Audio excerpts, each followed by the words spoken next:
And I've tried to change for you and shift for you and turn this thing up and turn this thing down. And I'm trying to make myself into a version of me that you can digest. I've lost track of myself looking at you.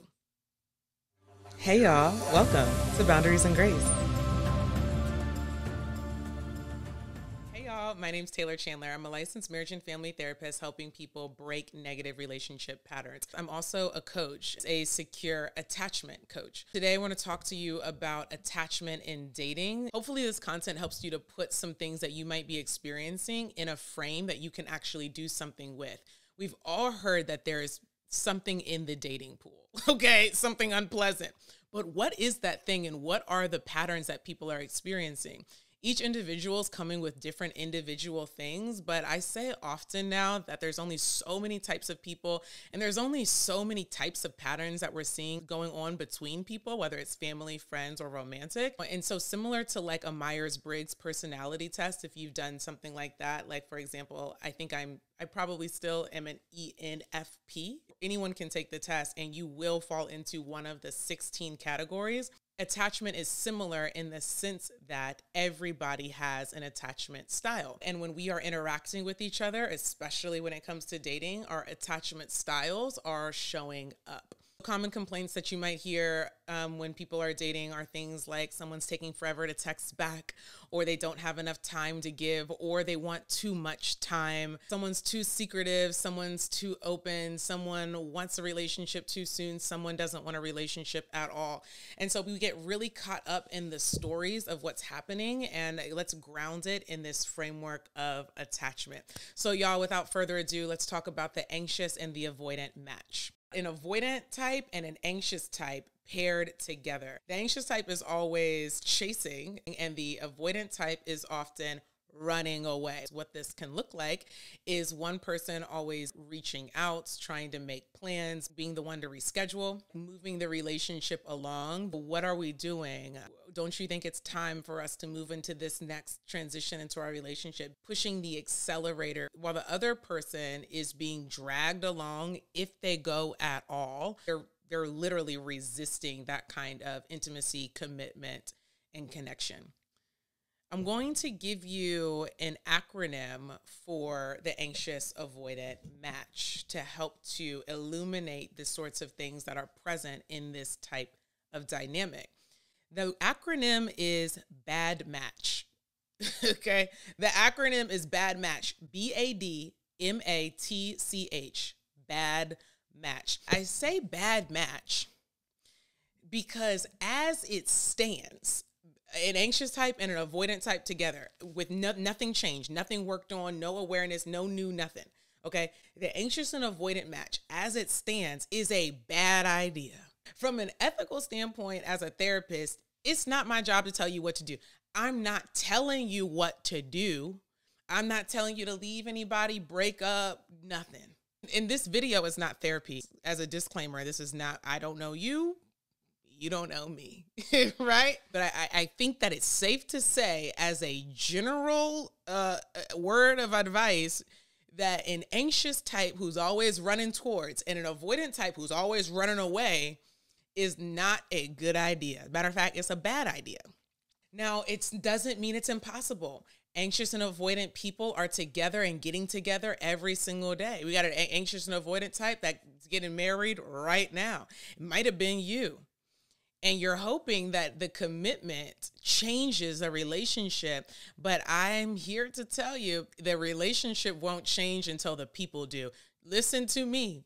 There is no transition. There is no life event that can make someone's attachment shift to a healthier, more secure attachment. A person has to change. And they have to do it willingly with an open heart, open mind, and ready to change their internal processes and change their actions that follow. So a marriage is not going to change it. A baby is not gonna change it. Moving to their city is not gonna change it. Buying a certain gift. Bottom line, I could go on and on. Bottom line is nothing can change someone's attachment, except their own intent to change and action that aligns with it. Please understand this, okay? I used to be anxiously attached, which is like a whole different person from who I am now. That's actually how I got into this work of attachment. Is I was so, number one, obsessed with trying to figure out my avoidant person. I was trying to figure him out. I wanted to know what made him click, what would make him come close, what was I basically doing wrong? As many anxious types do, taking on the burden of responsibility to make the relationship run. And the avoidant type will absolutely let you, and they still will sabotage it. So it's all for basically nothing. But I really understand the anxious plight. And as I was going through the process, as many people do, I became more avoidant, which is super normal. Someone starts really anxious and then they become avoidant because you realize all of the mess that being anxious gets you into. And so you're like, well, I'll just do a lot less. And then you kind of come to a place where you're like, that doesn't really feel natural. And I think that I want relationship. And so maybe I'll try. But at the same time, I'm not really confident in myself in trying because the last time that I did or the times that I did before, things went poorly. But at the same time, I don't want to back too far off because then I'm never going to get what it is that I want. And so you end up in a fearful avoidance space.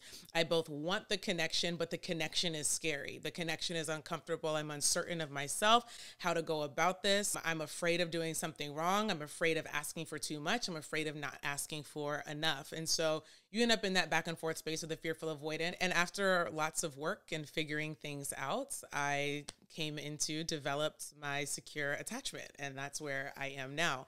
So I'm very familiar with attachment, with insecure attachment from a very personal level. And I'm also, of course, very familiar with it and helping people through it on a professional level. The old me would be my client. I really feel a lot of satisfaction and joy helping other people with their process as well. So when you hear me talking about these things, I truly say it with no judgment. I know the plight, okay? So as it stands, this match is not a good idea, but if someone has the intent and the aligned action to change, it can be okay. We can get to a place of security. That's what we do in things like couples work. We help two people. It's almost always an anxious and avoidant type who end up doing couples work, who are in distress and crisis, I should say, doing couples work. They can have different problems, presenting problems, but the undercurrent in the relationship, we almost always got an anxious type and an avoidant type. I help you to become aware of how this pattern is playing out between the two of you, the underlying needs and triggers, and how we can both come to security in the relationship. If you do have a couples issue, you do need couples work. It's very easy for one partner, usually it's the anxious type, that says, you avoidant partner, you avoidant spouse, you need to go to therapy because you won't open up and this relationship is stalled because you are stuck in your ways. I can't get to you. I can't get close to you. You need to go to therapy. But we got a couples issue. And on the other side of that complaint is an anxious type who has a hard time letting their partner be independent, who has a hard time trusting their partner when they say that they love them and that they're not going anywhere, who has a hard time regulating without their partner being present. It's a couples issue. We're not going to get caught up on who's worse. Okay, so as it stands, this match is challenging. Let's talk about 8 reasons why, and hopefully that helps you to get an idea of what you can work on as an individual and as a couple. Okay, so we've got BADMATCH, bad match, okay? First up, B, boundaries. Anxious types typically do not have enough boundaries, and avoidant types have too many to the point where they have what we'd call walls. And walls and boundaries seem similar, but the difference is that boundaries help to facilitate connection. In other words, the boundaries that I put in place between me and you allow us to have a relationship together because it allows me to be me, you to be you, and for us to interact in ways where both of us are able to be ourselves and feel safe, respected, valued, that kind of thing. Walls just keep the other person out. This is not to facilitate connection, it's to stop it. So avoidant types often are using language, if they're using this kind of language at all, they're using language like I just have boundaries, but the boundaries cut off connection. Anxious types typically do not have enough boundaries. They don't have strong boundaries or consistent boundaries. There's so many things to say about this. I'm going to try to keep it concise. One reason why anxious types struggle with this is because they think that if they put boundaries in place, it's going to push the other person away. They think that if the other person can't get to them in whatever way they want, that they will no longer want them. And let me put it like this, in more like real terms.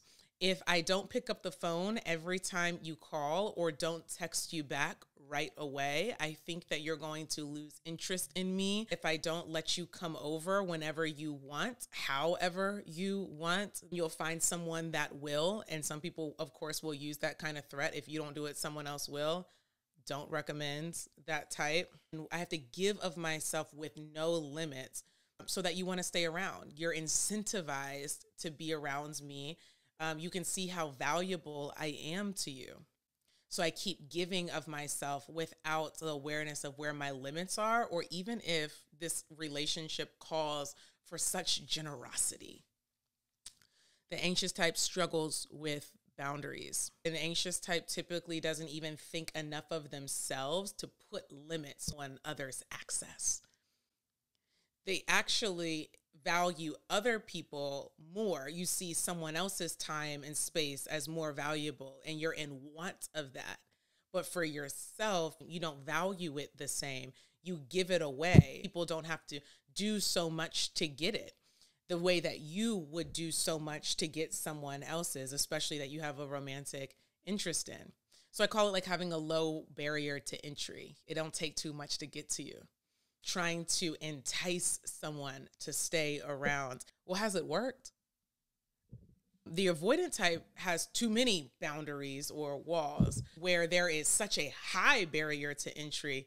You've got to expend copious, is that a good word for this? Copious amounts of effort in order to reach them.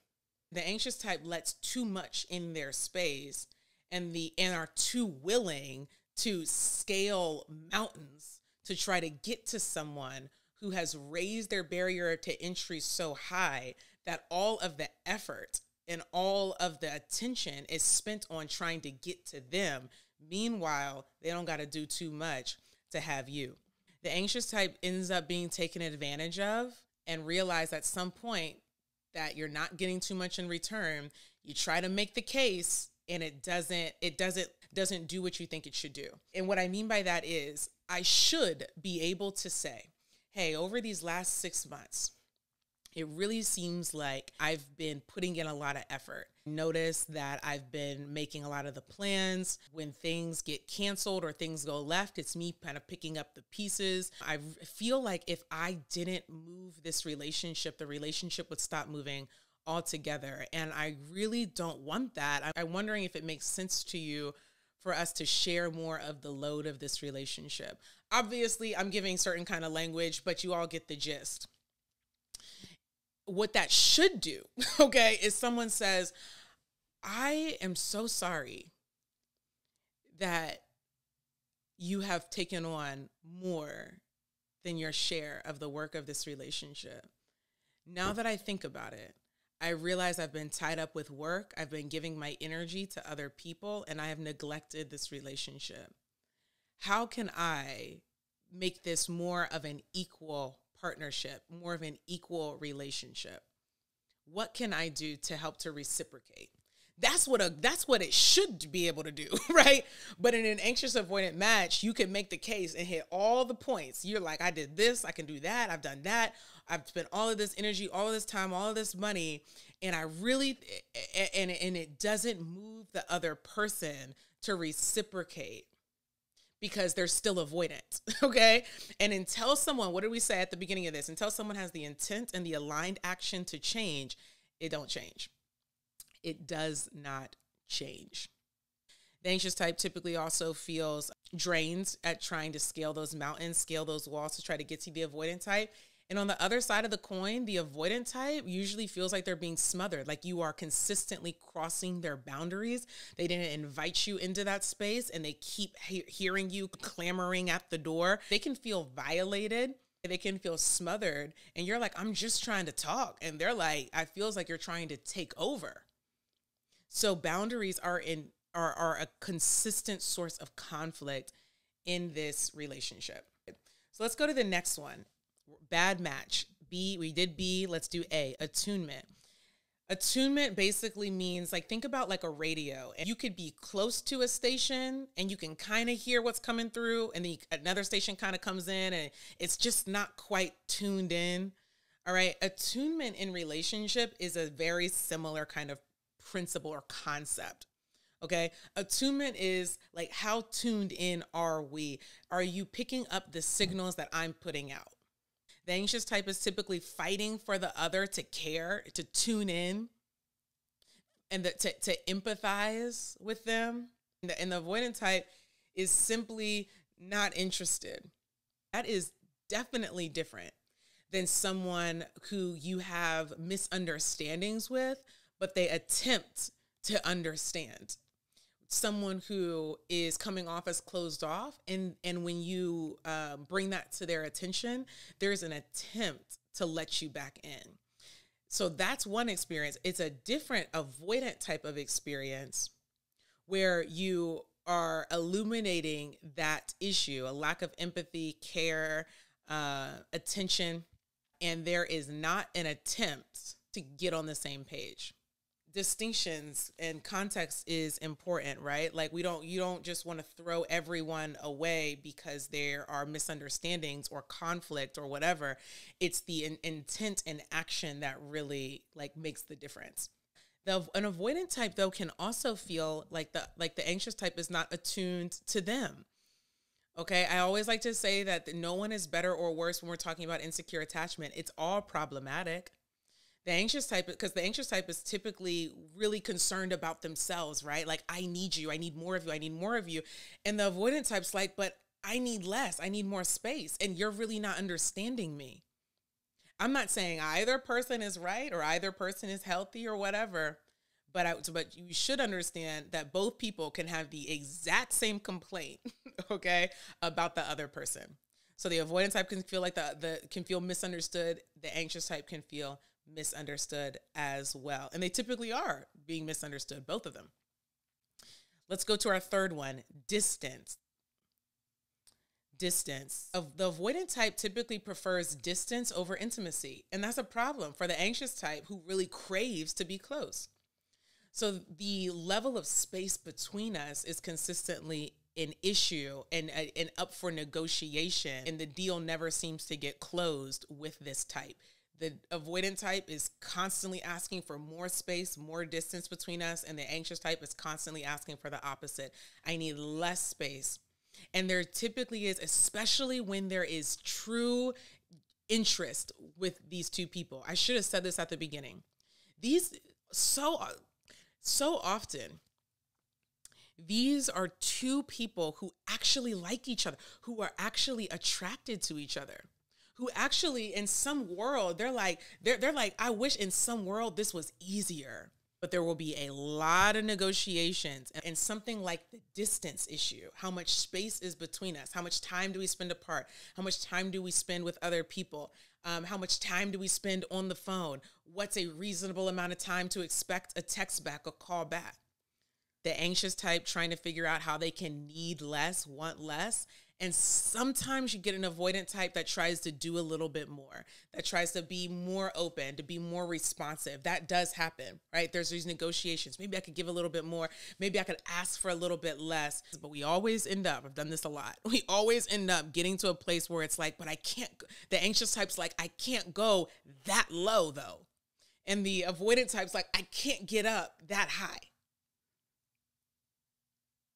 Until, again, if this couple is going to make it, until these internal and mental and emotional processes change, we always end up at those kinds of like stalemates where the negotiations have happened for weeks, months, for some couples I've worked with, years. I've tried to negotiate my needs, but I ultimately end up at a place where I run into myself, and I can't get rid of me. And I've tried to change for you and shift for you and turn this thing up and turn this thing down and turn that light off and turn this one on. And I'm trying to make myself into a version of me that you can digest. But at some point, I am so pared down. I'm so pared down. I don't know. This is such a crucial point in someone's relationship. I'm so pared down. I've cut so many things off that I'm not sure if I could make another cut. This is where, for an anxious type, especially, I want to speak to that really quick. This is for somebody.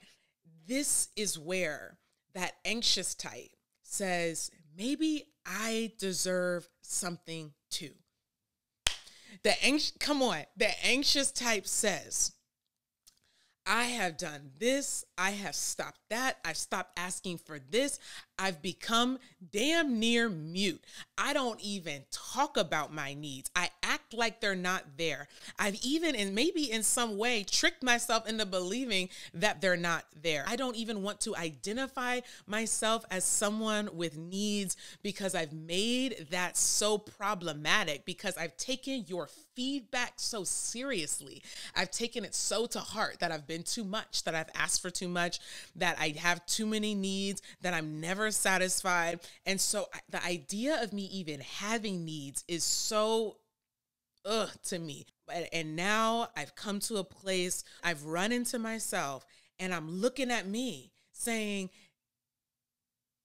you look starved. Come on, somebody see this visual with me. I've pared myself down. I've cut things off. I've said, I'll be a version of me that you could eat. And I am starving myself. I see myself shriveled up because I've lost track of myself looking at you. Look, come on, somebody. That's somebody's story right there. Let's keep moving. All right, y'all, we're on the fourth letter here. All right, we got 8 in total. The acronym is BAD match. We got boundaries, attunement, distance. Next up, make believe. Oh no, make believe in the anxious type's ability to fantasize about what this relationship could be. The urge for the anxious type to be that special one that opens up the avoidance heart. You get these moments where you feel like you're right on the verge. You're about to crack the code, and you have this fantasy that once they open up, it's yellow brick road from there. It's not going to be any issue. The difficulty, even the blatant unwillingness for some people to accept the reality of their relationship, that it really is that bad, that it really is that painful, that it really is that toxic or unhealthy, that you really can't, anxious type, you really cannot change that person. They have to have the intent and aligned action to do it themselves. So fantasy, romanticizing the relationship, really plays a big role in keeping this thing going. Future hope that it's all going to get better one day. A is for all that time wasted. Now, I know that there are some people who would like to believe, who like to say that there is no time truly wasted because everything always pans out. It's very easy to say when everything damn pans out, but let's be honest. Sometimes people say this stuff, well, you know, no time wasted, no regrets, because you just have a hard time admitting that you took an L. Well, everything happens for a reason, but do you really got to go through trauma? This is a little side note. Do you really got to go through pain and all this pain, heartbreak, trauma again and again? And you like, well, I guess, you know, it's all for a reason and a season. What's interesting is people will still try to make it stop though. If really you did not, if everything really happened for if you're like, well, you know, it's all for something, no time wasted, no regrets, then why does anybody ever try to stop any pattern? Like why ever go to therapy? Why ever try to stop anything bad if everything's really for all the good? You know, just be real with yourself. And that's what I'm getting at with this point. Some of you really wasting some time. Okay. And I like to also put it like this. Let's call it resources. All those resources wasted. Y'all know I like to give a little resource list: time, energy, affection, attention, your space. Okay. Your energy, your intellect. Okay. Your skill sets, all kinds of resources that you got. I didn't even say money yet. Money. So when you spend your time in places that are unfitting for you, you know what? Let me revise that. Maybe not unfitting, unfavorable, because sometimes it fits where you at. Let's be for real. Let's have an honest conversation. Sometimes it fits. It's kind of like, yeah, that kind of got my match. Okay. Getting your match doesn't mean you get your prince or princess charming. Getting your match means you get a reflection of you. Okay, everybody's getting their match. Okay, everybody getting their match. All right. So look, listen. When you spend so much time, energy, resource, money, all kinds of stuff, space, attention, affection, mental energy, intellect on unfavorable people, you are wasting resources. That is a problem in a dynamic like this. Again, without the intent and aligned action to change on both people's part. You're just spinning wheels, and you get some traction every once in a while that gets you excited. But at the end of the day, you hit that cycle again. We're going to talk about that in just a moment. T, next letter, 3, 4, 5, letter number 6, trauma history. These two people always have trauma histories that allow them to even be dealing with each other. Relational trauma being versions of rejection and abandonment. We all have some kind of relational trauma in our lives. So the issue is not, has anything ever happened? The issue is, how have you integrated that, processed that, and how is it affecting you right now? When you've got an anxious and avoidant match, especially when one or both are just determined to go for it, or can't leave it, right? Because the anxious type will go for it and the avoidant type will stay for it. And we got some unresolved issues in the back, okay? Backstage, trauma history. Next up, number 7, cycles. There's that word. That's our 7th reason why this matchup is difficult. We deal with the same conflict again and again and again. There aren't these significant leaps forward and significant improvement. You keep having the same conversations, negotiations around distance, around communication, intimacy, connection, commitment. So this relationship goes in cycles. A healthy relationship definitely has conflict, but you're going forward with conflict, okay? You're not staying stuck in the same place. Last one on the bad match acronym, we have B, boundaries; A, attunement; D, distance; M, make-believe; A, all that time wasted; T, trauma history; C, cycles; H, halt, stop. Get some help, okay? To get some help. Just sending videos to each other it can bring about some awareness, but we really need action, and we really need some help and guidance trying to solve the problem as two people that have the problem without another party, an objective party, to help to like choreograph the solution to help to get to that finish line is extraordinarily difficult for so many reasons. One being that if you knew how to solve it, then you would have. 2 being that, and the same time that you're trying to solve it, you're also being triggered. You're trying to play the role as therapist and or coach while also being the person that is reacting, okay? Trying to manage your own self, manage your own feelings, speak up for yourself while also trying to manage the other person. It does not work, especially when this is something that you all have never had any help with before and that you've never tried to tackle together. So I recommend that you halt, stop, and get some help, okay? Y'all, if you want to work with me, I have a link in the description where you can fill out a form. We can work together one-on-one, or maybe you're interested in couples work. And if so, we can talk about that on your consult call as well. If you have never looked at my reviews, I recommend that you go to my Instagram at @IamTaylorChandler and look at the review highlights and see what my clients are saying. I really appreciate you listening in. Thanks a lot for your support, y'all. I'll see you next time. Bye.